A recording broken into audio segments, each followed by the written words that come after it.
welcome back to the class, everyone.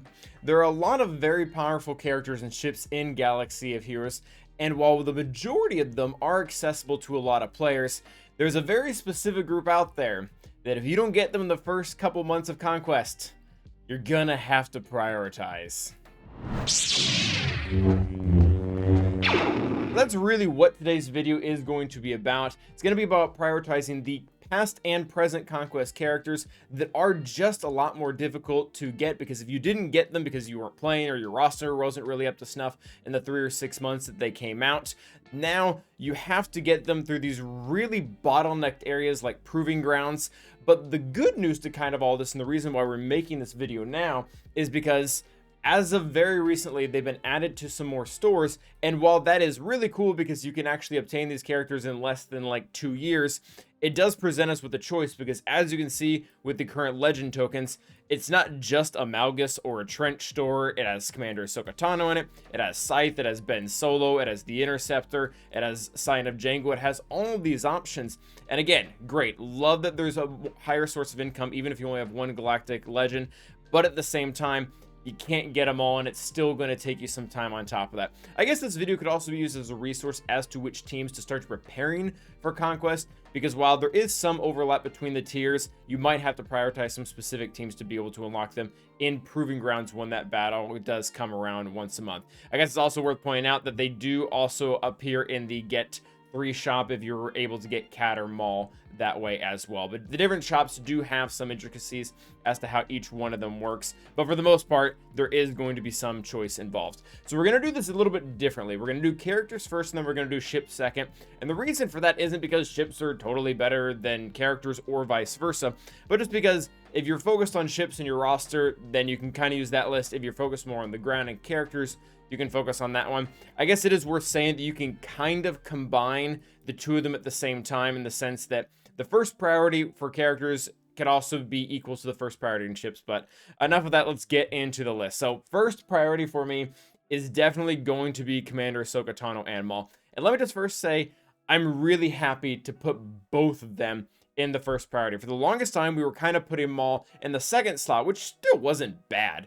But the reason why he's finally at the same level as Commander Ahsoka Tano is because he's not just good anymore. He was always good, but now he is good in a ton of teams. That was really the highlight of Ahsoka, is they gave her all of these really good tags at the top, like Galactic Republic, Scoundrel, Unaligned Force User, and then they let her share, or not share, they let her give a boost to all those specific factions of 50% offense, critical damage, health, and defense. She does a bunch of other stuff and boosts up a lot of teams, including JMK himself.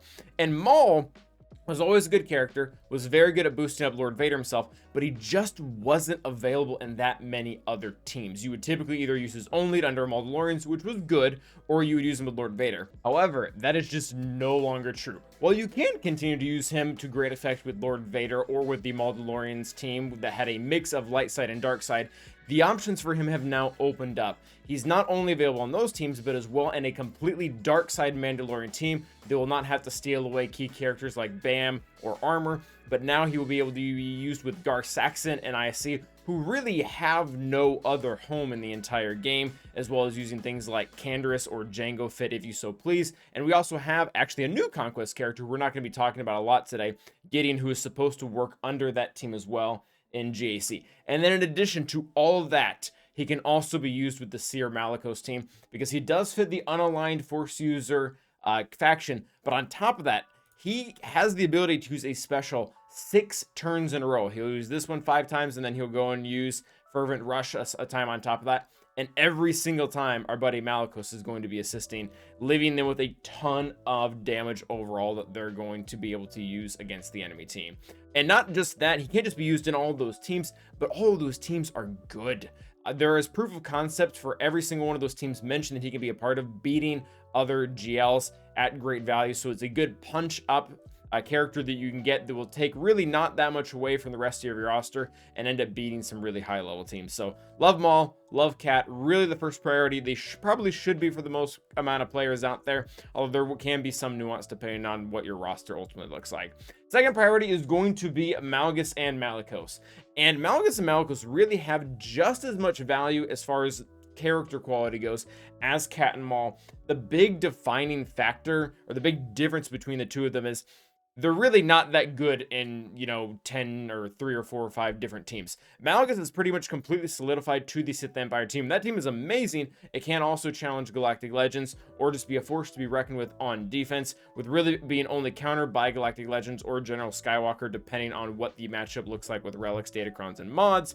And Malicos, right now, it's a little difficult to see exactly where he stands.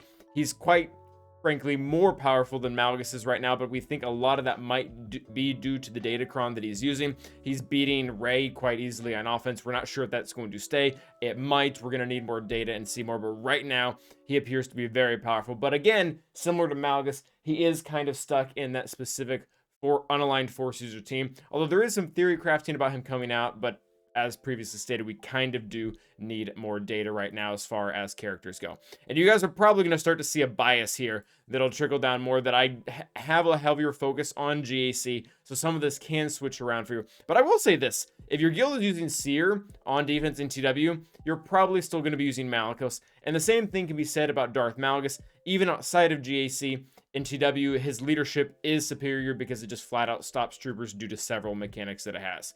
Next up is going to be Ben. Ben is a fairly good character. I personally like him a lot. I put 2 Omicrons in. I don't regret either of them.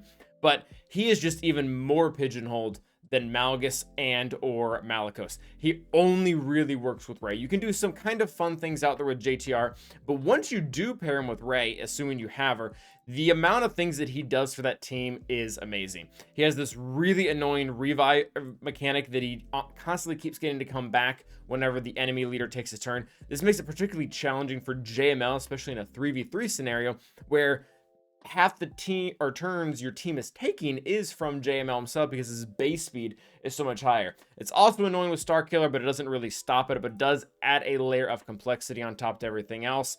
The 4-turn healing immunity, assuming you have his GAC Omicron, is also like really bad to handle. If you're going up against with C, it's pretty much a death sentence because now C can't really gain protection or health back, and he'll end up taking a Whirlwind, an Armor Shred, a ultimate ability from Rey all in a row, and you'll eventually kill him. The Armor Shred is good itself. Overall, just a really fun character that has some nice stat boosts for himself. But like we previously said, he is really meant specifically for Rey. Anything outside of that, and I mean, like, he's kind of a fun UFO on a stick just for Starkiller, and I guess he has an Armor Shred that can be used outside of that, but really, he's going to be more use in that team specifically. And the reason why he's kind of ranked lower than Malgus and Malicos is because Rey within herself is already doing really well without him. He does make the team better. He does cut out some important counters, but at the end of the day, Malgus and Malicos are doing more for their teams than overall Ben Solo is doing for his team. Next up, 4th priority is going to be Dad Bod Boba. Now, Dad Bod Boba is amazing in Territory Wars. It's not really a counter that my guild is currently using. As you can see, I don't have him worked up to the fullest effect, or at least not nearly as much as I do my other characters. And my big kind of, I guess, problem with him is that, as we previously mentioned, Ben Solo, Darth Malgus, and Terran Malicos, they can all be used to great effect outside of GAC. Yes, their characters do become worse in a sense when you take them to TW, but they're still all part of the ideal comps. My big problem with Boba Fett is, at least in 5v5 GAC, he really can't do much. In fact, I will probably swap between 7 or 8 different bounty hunters depending on what I'm up against. He's just never one of them. There is a really good argument for him in 3v3. There's some situations where he can be ideal, especially when you're trying to get contract against a character and the weakest enemy is always in stealth or something like that. He has the ability to use his AoE essentially over and over and over again, and he will be able to get contract a lot easier than a lot of other characters. It's just not that big of a overall value. That's more of a bonus to getting to use him in Territory Wars, where he specifically was engineered to kill Lord Vader. And even when Lord Vader has had really good datacrons or gone in and out of comps, whilst all the counters have suffered from that, including Dad Bod Boba, he's still been one of the better ones to keep going, and it's just a superior counter overall to what Fennec is able to do in TW. So really great character, but it's going to depend on your roster, it's going to depend on your guild needs, and you guys are going to have to go from there.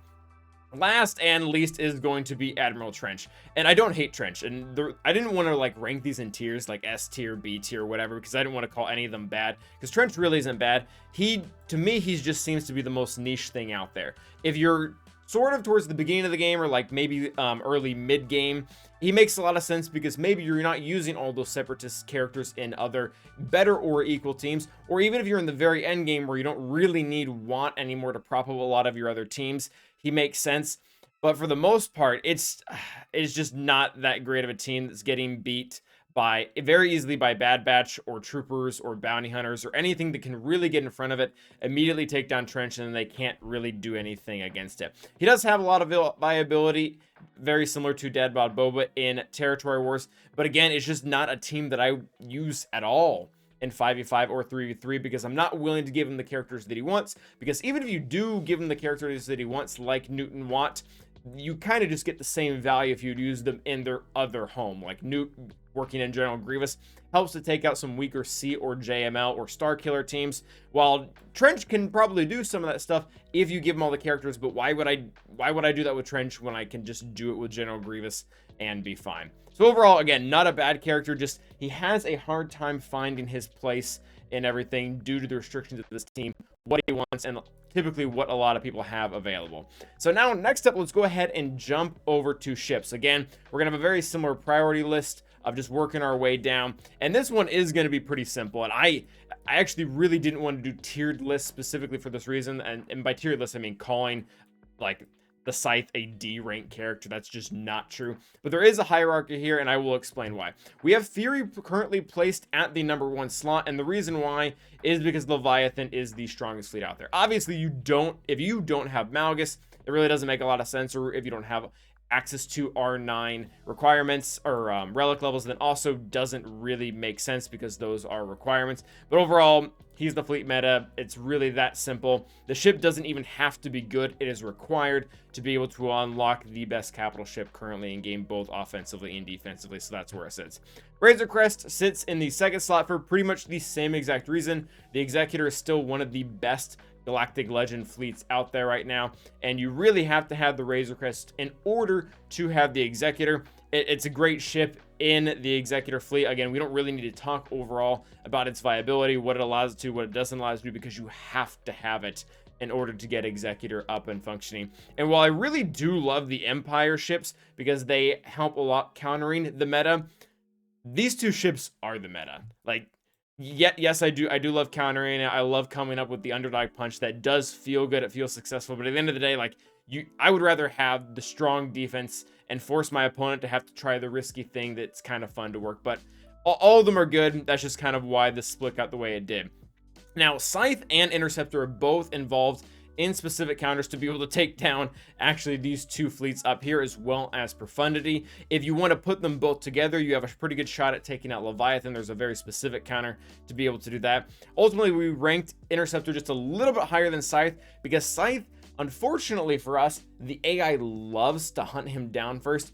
And while that doesn't ruin some very specific counters like this exact comp versus Profundity or the two of them together versus Leviathan, but if you're going for just like a normal negotiator counter, they just gun down Scythe immediately and he doesn't get to do anything the entire match. In fact, there's a lot of the lower level matches where he just isn't actually making the team at all better. He's really for those specific cases in the higher matches where he becomes very valuable because there's no one that he can take his place. Whereas Interceptor is important for those higher level counters, for Thrawn to be able to beat Executor using TIE Defender, as well as using both of them to beat Leviathan up top. The big difference there is the Interceptor essentially just makes every single Empire fleet better regardless of what you're fighting. Doesn't matter if it's Leviathan, it doesn't matter if it's Executor, it doesn't matter if it's Negotiator or Malevolence. He brings so much value to the table because every single time he's being brought out, he has one of the best reinforcements where he cleanses, as well as buffs, or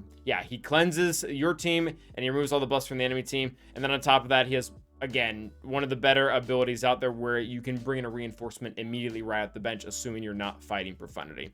So overall, that is kind of how our rankings are going to work. If you want to mix the fleet ones up with the squad ones, just kind of match up the numbers.